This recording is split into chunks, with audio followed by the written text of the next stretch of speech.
The dark cave, the night was silent except for the sound of distant thunder. Cold wind moved through the mountains, carrying the smell of wet stone and wild earth. In the middle of this lonely world, a small alien girl named Lyra hid inside a dark cave. Her large silver eyes looked toward the cave's entrance, afraid of what she might see outside. Something moved in the darkness. She could hear the heavy footsteps, each one making the ground shake. Then came the sound she feared the most, a deep roar, so loud it made her bones tremble. It was the bravest beast, the nightmare of her people. They said it was the most dangerous predator in the galaxy. Its claws could tear through metal, its teeth could crush stone. Once it smelled you, there was no escape. Lyra pulled her small body deeper into the shadows. Her hands pressed against the cold stone wall. Her breath came out in quick, quiet gasps. She had seen the beast before, far away, when it hunted in the forest, but now it was close, too close. She thought of the stories the elders told, how no one ever came back after meeting it. She was sure tonight would be the same for whoever was out there. Then, through the thin mist outside, she saw something strange. A figure walking slowly toward the open clearing in front of the cave. At first, she thought it was another alien, like her, but the shape was different. Broad shoulders, strange clothes, 2 legs moving with a steady rhythm. It was a human. Lyra had heard of humans, but she had never seen one in real life. They were said to be fragile compared to other species. Soft skin, no claws, no armor, easy prey. She felt sorry for him. The bravest beast was already near, and the human was walking straight into its path. The roar came again, closer now. The human stopped, his head turning slightly toward the sound. But instead of running, he stepped forward, calm and fearless. In his hand was something shiny, catching the pale light of the twin moons. Lyra could not understand. Why was he not hiding? Why was he not afraid? The beast appeared from behind the rocks, its massive body covered in dark scales, its glowing yellow eyes locked onto the human. It lowered its head, letting out a slow, rumbling growl. Lyra's heart raced. This was the moment she expected the human to die, but something happened that made her eyes widen in disbelief. The human knelt beside something on the ground.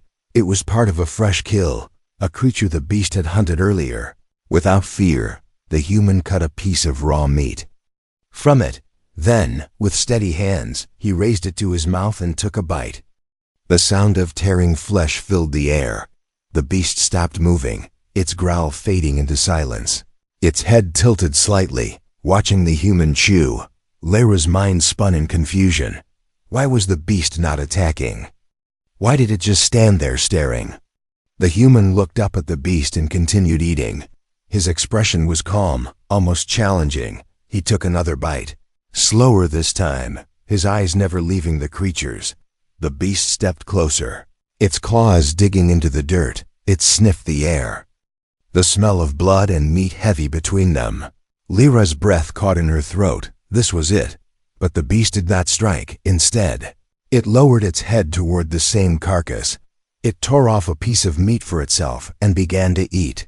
The human and the bravest beast were now side by side, feeding from the same kill. It was something Lyra had never imagined. Her fear slowly mixed with fascination. She had been taught that humans were weak, but this one was acting like a predator, fearless and dominant. The beast was treating him like an equal. Lyra stayed hidden in the shadows, her eyes locked on the strange scene. She knew she should run deeper into the cave, but she could not move. Something inside her told her she was watching the start of something important, something that could change what she thought she knew about the galaxy. The human didn't look in her direction, but somehow she felt he knew she was there. The beast's eyes glowed in the dark, but they were no longer filled with rage. Instead, they seemed calm, as if this meeting was not about hunting anymore. Lyra shivered, unsure if she was more afraid of the beast or of the man who had tamed it with nothing but raw meat and unshaken will. The first bite. Lyra's legs were stiff from crouching so long in the shadows. Her eyes did not blink, afraid she would miss something. The Graveth beast stood close to the human now. Its massive head lowered as it chewed. The human didn't step back, didn't flinch. Instead, he tore another piece of meat from the carcass, holding it up so the blood dripped down. His fingers, the beast's yellow eyes flicked toward the dripping blood. Lyra's heart jumped. Surely this was when the creature would strike. But no, the beast didn't lunge. It only let out a deep rumble. A sound that was not anger, but something else. It was the same sound Graveth beasts made to others of their kind during feeding. The human leaned forward, his voice low and steady. Lyra couldn't hear the words, but she saw his lips move. It was strange, like he was speaking to the beast. Then, without looking away from it, he bit into the meat, tearing it with his teeth. He chewed slowly, almost as if to show the creature that he was not in a hurry. The smell of fresh blood filled the air, even from her hiding place. Lyra could taste the metallic tang on her tongue. Her stomach turned, but her mind kept repeating the same question. Why is it letting him live? The beast shifted its weight, circling the human. Its claws scratched deep lines in the dirt, its nostrils flaring with every step. The human's eyes followed it calmly, his body turning just enough to keep facing it. Lyra realized this was not random. He was mirroring the predator. Every move the beast made, he matched with equal confidence. It was as if they were locked in a silent conversation of dominance. The beast stopped circling, its gaze steady and unblinking. For a moment, the world was frozen. No sound but the slow drip of blood from the meat to the ground. Then, the human did something that made Lyra's breath catch. He tossed the chunk of meat toward the beast. It landed with a wet thud between them. The Graveth beast lowered its head, sniffed it once, then swallowed it whole. A strange stillness followed. Lyra's mind screamed at her to run, but her legs would not move. She had never seen any living thing feed the beast and live to tell about it. The human stood straight again, his hands now empty, but instead of stepping back, he walked toward the carcass. With a sharp twist of his blade, he carved out another strip of flesh. This time, he didn't eat it right away. He lifted it up toward the beast, his arms steady, his eyes hard. The Graveth beast let out a low sound, not a growl, not a roar, but something like a greeting. It stepped forward, slow and careful. Its massive jaws opened, and it took the meat from the human's hand without biting him. Lyra's heart raced. She felt like she was watching two kings share the same throne. The human finally took a bite for himself. Blood smeared his chin, but he didn't wipe it away. Instead, he glanced at the shadows where Lyra hid. Her chest tightened. He knew she was there. He had probably known since the moment she started watching. But his eyes didn't hold threat. They held something else, something like a challenge, as if he was saying, "Come closer if you dare." Lyra's fingers tightened on the edge of the rock. She told herself she would stay hidden, that she would not get involved. And yet, the pull was strong. It was not just curiosity, it was something deeper. A part of her wanted to understand this strange bond between predator and man. A part of her wanted to know if this was magic, madness, or something far older than her people's stories. The beast tore another mouthful from the carcass. The human chewed beside it, as if this was the most natural thing in the world. For the first time in her life, Lyra wondered if the Graveth beast was truly the most dangerous creature here. Maybe the real danger was the human, and maybe that was why the beast respected him. The wind outside carried the scent of the kill far into the valley. Other predators would come soon. Lyra knew that much. But she also knew one more thing. When they arrived, they would not only find a Graveth beast, they would find something far more terrifying standing beside it. Predator meets predator. The moonlight spread silver shadows across the clearing. Lyra could see both of them clearly now. The Graveth beast, a mountain of scales and muscle, and the human, tall and unshaken. They stood only a few steps apart, their movements slow and deliberate. It was no longer a meeting between prey and predator. It was a meeting between two predators, each testing the other. The beast's massive tail swayed slowly, sweeping the dirt with a low hiss. Its eyes glowed like molten gold, locked on the human, in return. Didn't look away. He chewed his piece of meat with a calm that felt unnatural in this deadly place. His shoulders were squared, his stance firm. Lyra realized he was showing the beast that he had no fear, no weakness. The air between them was heavy, not just with the scent of blood, but with something unspoken. It was a silent battle of dominance. The Graveth beast growled low, a sound so deep it vibrated through the rocks. The human answered, not with a sound, but by stepping forward, closing the distance between them. Lyra's claws dug into the stone at her side. She could barely breathe. Every step the human took was a step into the jaws of death. And yet, the beast did not attack. Instead, it circled him, moving slow, deliberate. The human turned with it, always keeping his eyes forward. Every time the beast shifted, the human matched it. It was like watching two dancers in a dangerous ritual. At one point, the beast lowered its head until its snout was inches from the human's chest. Its hot breath poured out in heavy bursts, carrying the stench of raw meat. The human didn't move back. Instead, he leaned forward slightly, holding its gaze. Lyra felt a shiver run down her spine. She had never seen anyone look a Graveth beast in the eyes for that long and live. Then the beast did something strange. It opened its mouth wide, not in attack, but in display. Rows of teeth glistened under the moonlight, sharp and endless. The human raised his chin, showing his own teeth in return. A small, dangerous smile. It was not a friendly exchange. It was a declaration. Neither of them would bow. Neither of them would break. Minutes passed in this tense standoff. Then, without warning, the beast snapped its jaws shut and stepped back. It let out a single, short sound, a grunt that almost sounded like approval. Lyra's eyes widened. She had heard about this in old stories, when two predators meet and neither wins. Sometimes they share the hunt instead of fighting. The human reached down, tearing another piece of meat from the carcass. This time he didn't eat it. He tossed it toward the beast's feet. The Graveth beast lowered its head and swallowed it in one smooth motion. Then, to Lyra's shock, the human crouched and began to eat again. Side by side, they feasted like old hunting partners. Lyra's mind spun. This was impossible. Her people had fought and died to keep the Graveth beasts away. Yet here was a human who had not only survived an encounter, but turned it into something else entirely. She began to understand this wasn't about strength of body. It was about strength of spirit. The beast respected him because he acted like it, fearless, dominant, unwilling to submit. But the most dangerous part was what Lyra felt in her own chest, a strange pull. A part of her wanted to step out of hiding and stand beside him. A part of her wanted to see if he would treat her the same way, if he would see her as prey, or as something else. She didn't move yet, but her decision was already forming. The night around them grew quieter. Even the smaller creatures of the forest seemed to stay away. It was as if the presence of two apex predators in the same place was enough to make the rest of the world vanish.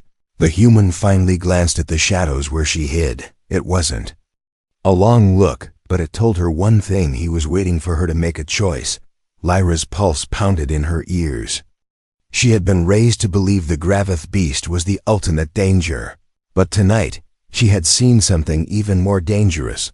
A human who could make the Graveth beast hesitate, and deep inside, she knew this was only the beginning. The unspoken pact. The night grew colder. The wind carried the smell of blood and iron across the clearing. The Graveth beast and the human still stood close, their breathing slow and steady. They no longer moved in challenge. Instead, they moved in quiet agreement, as if some invisible line had been crossed. Lyra's silver eyes stayed fixed on them. She knew enough about predators to understand that what she was seeing was rare. The Graveth beast had accepted the human, not as prey, not as a rival, but as an equal. That was something her people said could never happen. And yet it was happening right in front of her. The carcass between them was nearly picked clean. Bones cracked under the beast's jaws as it stripped away the last bits of flesh. The human didn't flinch at the sound. He simply leaned back on one knee, wiping the blade of his knife with slow care. It wasn't the movement of a man in a hurry, it was the movement of someone who knew he was safe. Safe. Next to a monster that could kill him in one strike, Lyra wondered if it was luck. But no luck didn't last this long. This was something else, something deliberate, something the human had done to earn the beast's respect. The Graveth beast gave a deep, rumbling sound. It wasn't a growl, more like the low hum of distant thunder. The human glanced up at it, his face calm. For a moment, they just looked at each other. And then, as if the decision had been made, the beast turned its head away. That was the signal. In predator language, turning away was more than just ignoring it. Was trust. The human stood and took a slow step forward. The beast didn't react. He reached down, tapped the side of its neck once, firmly but without force. Lyra's heart jumped. No one touched a Graveth beast and lived. The beast's eyes closed for a brief second. When it opened them again, the air between them felt different. It was not friendship, it was not submission, it was a pact, a wordless agreement between two hunters who had decided they would not hunt each other. Lyra felt her pulse race. She wanted to step out now, to be part of whatever this was, but something in her instincts told her to wait. This was not her moment, this was theirs, and if she entered too soon, she might break the fragile thread holding them together. The beast began to move. It didn't turn to leave, but it shifted its weight in the direction of the forest. The human mirrored it, walking alongside. They were no longer circling, no longer testing. They were moving with purpose, side by side. Each step felt heavy with meaning. The wind carried new scents, now shadows of other predators. The Graveth beast paused, its head tilting as it listened. The human's eyes scanned the tree line. Lyra realized they were both sensing the same thing. Danger was coming, and from the way they stood, shoulder to massive shoulder, it was clear they would face it together. Lyra's claws dug into the rock. She had never seen anything like this. If this human could stand with the Graveth beast against whatever came next, then maybe he wasn't just a human.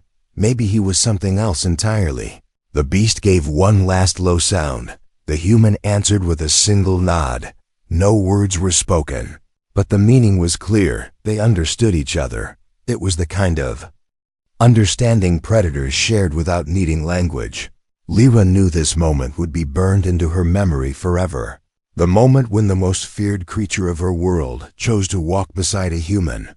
The moment when prey and predator no longer mattered, because something greater had been formed, an unspoken pact.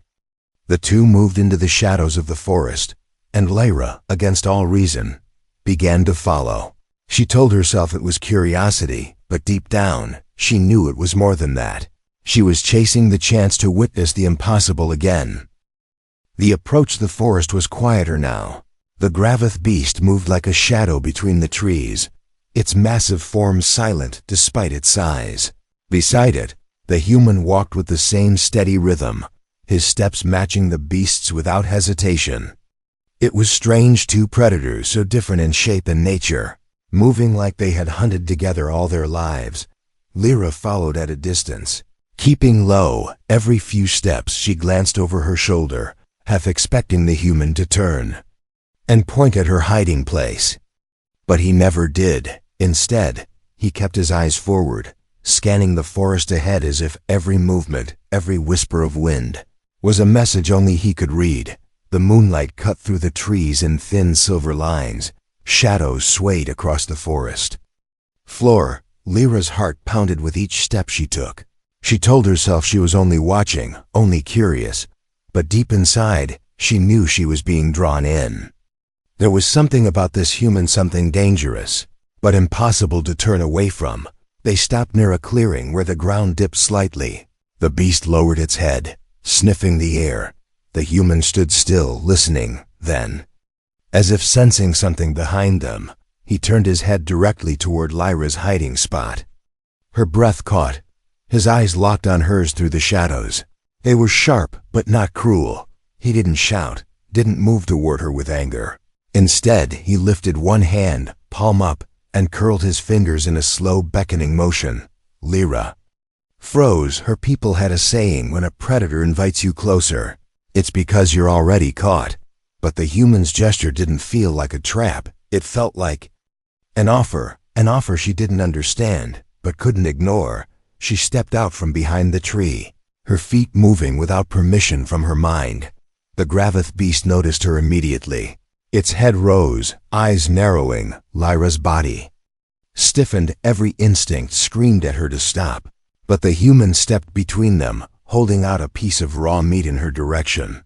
The smell hit her instantly, warm, metallic, heavy with the scent of blood. She shook her head, backing up a step, but the human didn't lower his hand. His voice came, low and steady, carrying through the night air. "Eat," he said. The words simple but heavy with command. Lyra's eyes flicked between him and the beast. The Graveth beast was watching her closely. She realized this wasn't just an offer, it was a test.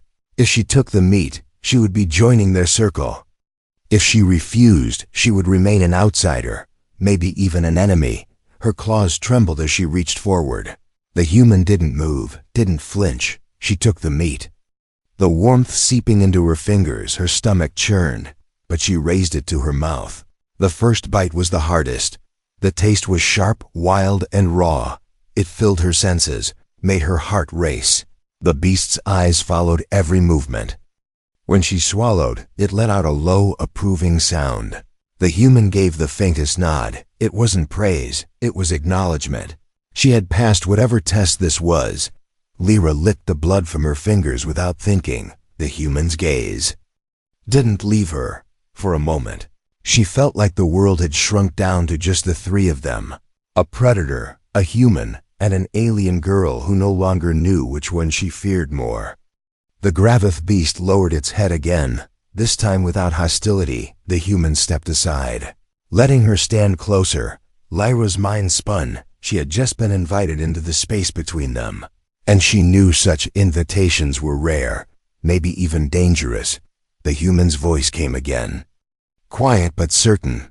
"Stay close," he said. It wasn't a request. It was the kind of order you obey without thinking. And for reasons she couldn't explain, Lyra found herself nodding. Somewhere deep in the forest, a howl rose into the night. The Graveth beast's ears twitched. The human's eyes narrowed. Lyra felt it too. The air had shifted. Something else was coming, but now, she wasn't watching from the shadows anymore. She was standing in the open, part of the hunt. Asterisk. The taste of strength. The raw meat sat heavy in Lyra's stomach. Its taste still lingered on her tongue, wild, bitter, and filled with the heat of fresh blood. She had never eaten anything like it before. Her people cooked their food, cleaned it, made it safe. But this was different. It felt dangerous. It felt alive. The human watched her in silence, his expression unreadable. The Graveth beast kept its gaze on her too. Their attention was heavy, like two predators deciding if she truly belonged. Her pulse pounded in her ears. The night air felt sharper now. Every rustle in the trees seemed clearer. Every scent seemed stronger. It was as if the meat had unlocked something inside her. She felt more alert, more aware. The fear that had been choking her since she first saw the beast was still there, but now it sat beside something else, something that felt like courage. The human broke the silence first. "Better," he said simply. Lyra blinked at him, unsure if it was a question or a statement. He turned his gaze toward the dark forest ahead. The beast followed his eyes, muscles tensing, from the shadows. Another sound drifted toward them, a long, low howl. It was answered by a second.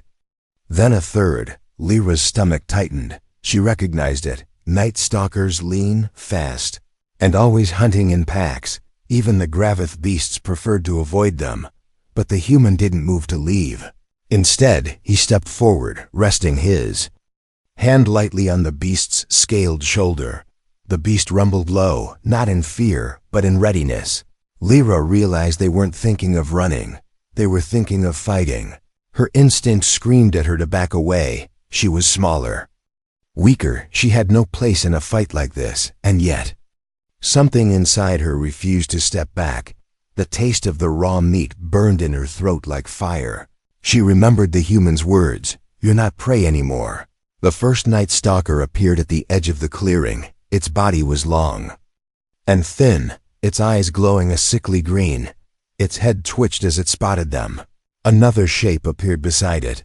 Then another. Lyra counted 6 in total, circling slowly.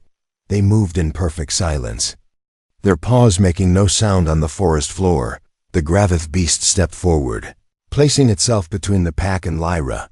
The human stayed beside it, his knife in one hand. He didn't glance at her, but his voice carried back to where she stood. "Stay close," he said again. Lyra tightened her claws. She didn't know if she could fight, but she knew she couldn't just stand there and watch. The night stalkers began to fan out, trying to flank them. The Graveth beast snarled, a deep, rolling thunder that made the smaller predators hesitate. The human didn't snarl, he smiled. It wasn't a friendly smile. It was the smile of someone who had been in this kind of moment before. The pack leader lunged first. It didn't go for the beast, it went for the human. But before it could reach him, the beast's tail swung like a massive whip. The night stalker was thrown into a tree with a sickening crack. The others hissed, spreading wider. Lyra's claws dug into the dirt. Her body moved before her mind could stop it. She darted forward, placing herself near the human's other side. He glanced at her once, the smallest flicker of surprise in his eyes. Then he turned back to the fight. The meat in her stomach churned, her heart hammering, but she didn't step back. Something inside her had shifted completely. She was still afraid, but she was no longer just afraid of dying. She was afraid of letting them down. The second night stalker rushed in. This time, the human caught it mid-leap, his blade slicing across its neck in one clean motion. The beast roared beside him, tearing into another attacker. Blood sprayed across the clearing. The smell hit Lyra again, sharp and intoxicating, and instead of fear, she felt stronger. By the time the last night stalker turned to flee, the ground was littered with still bodies. The Graveth beast stood over them, chest heaving. The human wiped his blade on the grass. Lyra was breathing hard, but she was still standing. The human looked at her. "You stayed," he said. It wasn't praise, but it wasn't criticism either. It was recognition. Lyra's chest swelled not with pride, but with the strange, fierce certainty that she was now part of something far bigger than herself. A new kind of fear. The forest was silent again. The smell of blood hung heavy in the air, thick and metallic. The bodies of the night stalkers lay scattered across the ground, their green eyes now dull and empty. The Graveth beast stood over them, its chest rising and falling in slow, deep breaths. The human was beside it, wiping his blade clean on the grass, his movements calm and precise. Lyra stood a few steps away, her claws trembling slightly. Her body was tense, every muscle still ready for another attack. But no new predators came. Only the cold wind moved through the clearing, rustling the leaves. She looked at the human. His face was still unreadable. No sign of fear, no sign of exhaustion. He could have been walking through a quiet market for all the emotion he showed. The Graveth beast lowered its head toward him, and he reached out, resting a hand on its scaled neck. The simple gesture was strange to watch. It wasn't control, it wasn't submission. It was something in between mutual acknowledgement. Lyra realized that in the span of a single night, she had seen the impossible twice. First, a human had stood unafraid before the most feared predator in her world. Second, that predator had fought beside him as an ally. It made her feel small, not in the way prey felt small before a hunter, but in the way a child felt small before something ancient and unstoppable. The human turned his gaze to her. It wasn't the hard stare he had given her before. This one was softer, but it carried weight. "You stayed," he said again, his voice low. Lyra nodded slowly. Her throat was dry, but she forced herself to speak. "I couldn't leave," she said. The words were true, but she didn't fully understand why. The Graveth beast's golden eyes shifted toward her. It made a deep rumble, not a threat, but something that sounded almost approving. The sound made the hairs along her arms rise. For the first time, the beast didn't see her as something to chase or kill. It saw her as part of the hunt. But as that thought settled in her mind, another followed, one colder and sharper. She realized that this bond, this strange acceptance, came with a price. If she stayed with them, she would not just be walking beside the deadliest predator of her people. She would also be walking beside a human who could make such a predator bow, and she didn't know which of them was truly more dangerous. They began to move again. The human led the way, the beast following. Lyra trailed just behind them, her steps quieter now. Every sound in the forest seemed to fade as they passed. Other creatures stayed hidden. It was as if the forest itself understood that predators like these were best left undisturbed. The moon dipped lower in the sky. Pale light painted their path in silver. Lyra's mind turned over everything she had seen. The human eating raw meat beside the beast. The way they moved in perfect, unspoken rhythm. The way they faced down the night stalkers without fear. Part of her wanted to believe this was luck. That somehow the night had just been full of strange coincidences. But deep down, she knew the truth. This was not luck. This was what they were. And if she stayed with them, it would change her. The human glanced back once. Their eyes met, and in that look, she understood something important. She had not been rescued tonight. She had been chosen, not as prey, not as a friend, but as someone who would walk in the space between predator and prey. And in that moment, Lyra felt a new kind of fear. Not of death, not of the beast's claws or the human's blade, but of what she might become if she stayed. Still, she did not turn back. Her feet kept moving, following them into the shadows of the forest. Because sometimes the most dangerous path is the only one you can't walk away from.